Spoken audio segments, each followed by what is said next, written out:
afternoon, class, and welcome to your first e-learning day with Mrs. Svitkovich. My class is actually e-learning, so whatever classes all of you might be teaching, you're going to be titling your class and your lesson according to those classes. Again, we are doing e-learning expectations, and it's for both professional development as well as for days of inclement weather. There needs to be a statement in all of your IEPs in the accommodations section, and it needs to read as follows. Should the accommodations and or services delineated within the IEP not be accessible on e-learning days for any reason, provisions will be made for the student to have access to those services within 2 to 3 weeks of the e-learning day. Again, this statement needs to be in your accommodation section, and should any changes be required in future professional development or future changes within our district to e-learning, we will notify you of that. I'm not asking you to go back to all of your IEPs today. I'm saying that all future IEPs that you will be generating will require this to be included in your accommodation section.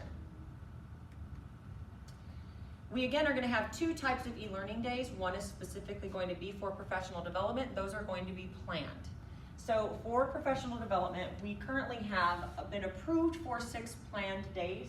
The first one is September 11th, 2018, hence the reason we are all coming together today to practice what we are going to be expecting to do very soon. Subsequent dates will follow, and you will be notified of those, but we want to make sure that we are hitting the ground running at the very beginning of next school year. Lessons need to be meaningful, aligned to state standards, and allow for differentiated instruction. We are going to provide a link within this actual presentation that we are going to access in order for you to look at some of the requirements that Duneland is going to have set forth. We have also days that we are not going to be prepared for. Those snow days that we have, those fog days that we have, not delayed start days, but days that we are calling off for inclement weather. We are going to treat this as a planned day, meaning we are going to create professional development that will be provided, we are going to create a lesson that will be provided on a subsequent scheduled date in the future. So no learning will happen on an inclement weather day. I believe that a statement was, well, maybe accidental learning can happen on an inclement weather day, but we are not expected to actually be providing office hours or actually have a lesson uploaded for those inclement weather days.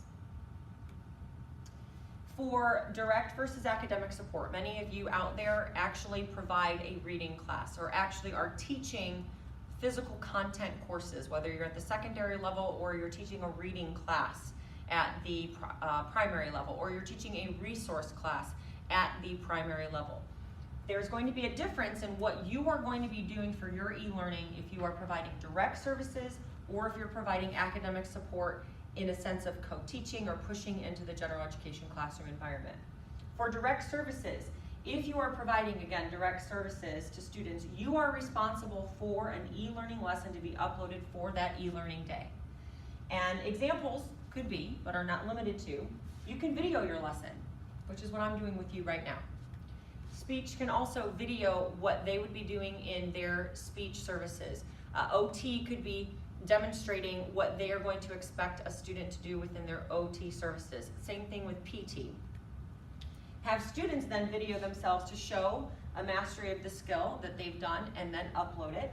Or you can also create online checks for understanding via Kahoot, Canvas, Quiz, Google Form, and so I'm sure there's a ton of other options for you that we are going to make sure that your tech people in Duneland are going to help you with. All of you can access the lesson guidelines for the Duneland School Corporation e-learning day lesson expectations.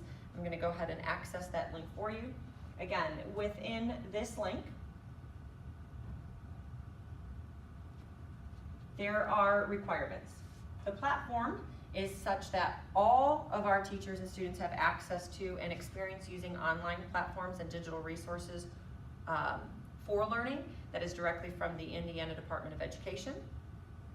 E-learning lessons will be created within a Canvas module, and the Canvas module will follow this naming convention: e-learning day, date, lesson topic, and name. Again, your lesson topic today is e-learning expectations. The first piece of e-learning module will be a Canvas page that serves as your e-learning day welcome and directions. Teachers will be directly reachable from students and parents to facilitate and support instruction. So you are all going to be required to support with office hours during e-learning days. We will include how you want students to contact you on e-learning day. Again, that's via email, Canvas messaging, Canvas chat, etc.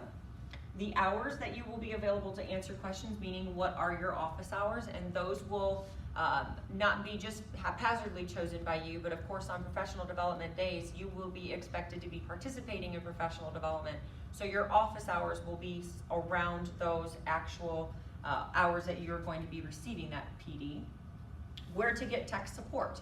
So within your lesson, if you need to continue to get support, again, through email, through Canvas message, through chat, you're going to have built into your module a way for them to get support.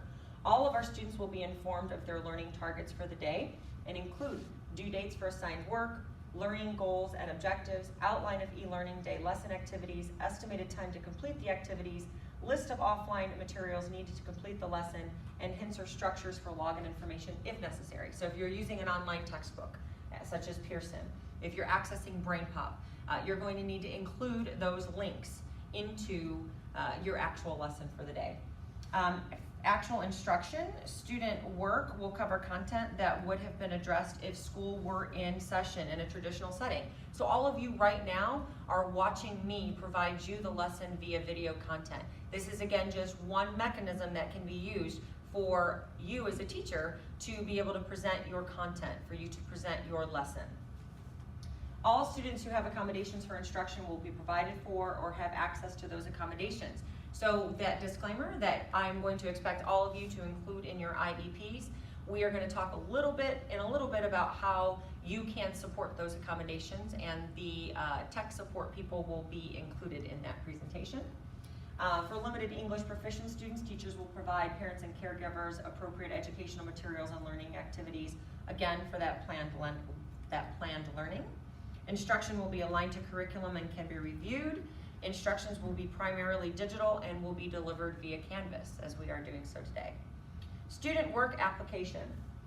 At the end of this module, you will all be expected to demonstrate a mastery of the skills that I have been presenting today. So we will be expecting you to demonstrate time on task or equivalent learning growth for the time that you've spent with me.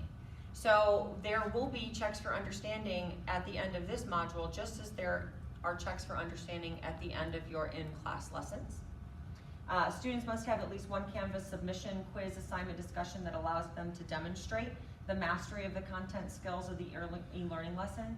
The submission can be a screenshot, a reflection, video audio recording, Google Doc, slides, etc. And the Canvas submission should also demonstrate your attendance as a student. Directions for any offline or no tech activities will be included in the e-learning module. So if some of you who provide services to our more needy population of students, you may need to be sending home manipulatives with your students that they are going to be able to utilize at home as well. Assessments, again, we will provide timely feedback and require Canvas submission, which you're going to experience at the end of this module. Authentic teacher voice. Students will recognize teacher's voice and style throughout the module. You're actually hearing my voice today, but voice doesn't have to physically be my voice. It can be through text-to-speech options, which I believe all of you have been introduced to, but will be reviewed again today. This can be achieved with teacher-created materials, video or audio featuring, or through directly the teacher and their office hours at subsequent times later in the day. Suggestions that we're going to go through include collaboration with colleagues, work with our special education teachers, which is all of you, maintain a blended learning environment, use Canvas module requirements, keep students in Canvas as much as possible, do not require students to use something for the first time on e-learning day. So all of you, just as I'm expecting you to create a module for your e-learning day, we're practicing that today so that come September 11th, it's not the first time you're being expected to do it. Include video or audio of yourself on the e-learning day welcome and directions page. Encourage students to use the chat tool in Canvas to post questions that other students may benefit from. Use the announcement tool to share updates with your classes. Create your own videos for instruction. Utilize a variety of media. Incorporate modeling and scaffolding of instruction, and provide opportunities for student sharing and collaboration.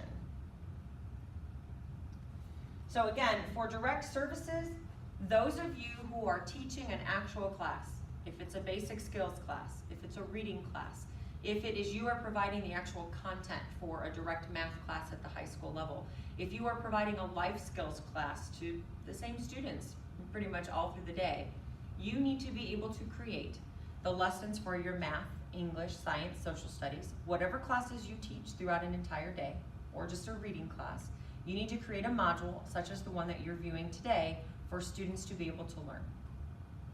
Those of you who provide academic support, again, that means that you are collaborating with your general education colleagues, and what you're expected to do is assure a universal design for learning that incorporates accommodations and IEPs. And examples include, but are not limited to, creating a rubric with your general education colleague for the lesson. If you are a special education teacher collaborating with an English teacher who's teaching English 10, you need to be getting with your English 10 teacher, and you need to make sure that students who are in that particular classroom have access to that speech or that text-to-speech option. They have access to possibly a quiz or a check for understanding later that allows them to demonstrate a mastery of their skills, not through the traditional form of just a normal quiz, but possibly through videoing themselves answering the questions on the quiz, which that quiz then could be read to them via the actual technology that is built into this program.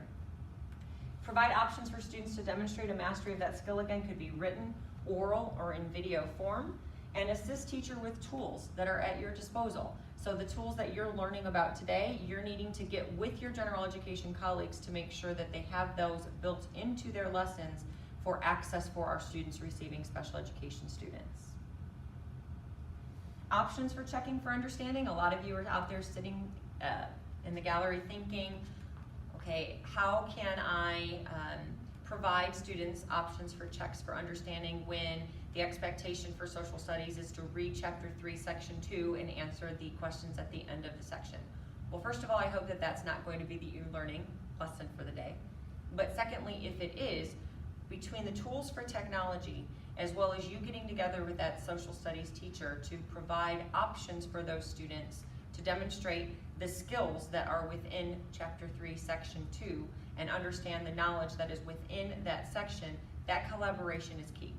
And you working with them for how they are creating their e-learning lesson for that day is what your expectation is going to be for the e-learning lesson. Remember, these students are, all of our students are general education students first, receiving special education services. So again, options include video your response to questions and upload their video. So again, if you're reading chapter 3, section 2, and the questions at the end of that section are 4 or 5, they are going to be able to have those questions read to them, and then they can verbally respond with what the answers to those questions are. Students can record audio responses. Not some of them might be a little nervous to video themselves, but they can audio record themselves and upload that audio recording. Students can also take a Kahoot, a Canvas quiz, or use a Google form to demonstrate their knowledge. We will also be showing you tools for how you can reduce the number of options for multiple choice questions. You can actually provide an alternate quiz for a check for understanding and isolate the students within an actual classroom who would be responsible for that particular quiz. Again, still covering the same material, but demonstrating their skill or their understanding of that skill in a different way. Students can have we covered the reduced number of options for multiple choice questions, extended time for completion for checking for understanding. So they might provide you 2 of the 4 responses, but through communication, through your office hours, or through just the accommodation that is in their IEP, they have extended time to complete expectations. They should be able to turn that into you electronically at a subsequent date. And students, again, through office hours on e-learning days can access you through email, chats, and otherwise. And additional options can be discussed today after you have actually participated in this module. So the next step, we are going to first of all be doing a quick check for understanding, which I'm going to link you to in a moment. And we will dedicate enough time for Q&A and support you in any way that we can. This again is the conclusion of the video lesson. You can access this lesson and access the contents of this lesson via a link to be able to read the actual slides to you, or you can re-watch the video as many times as you need to in order to get the necessary information for you to answer this next skill set, which again is going to expect you to demonstrate your understanding of what was presented today. Thanks for your time, and this won't be the first. Talk to you soon.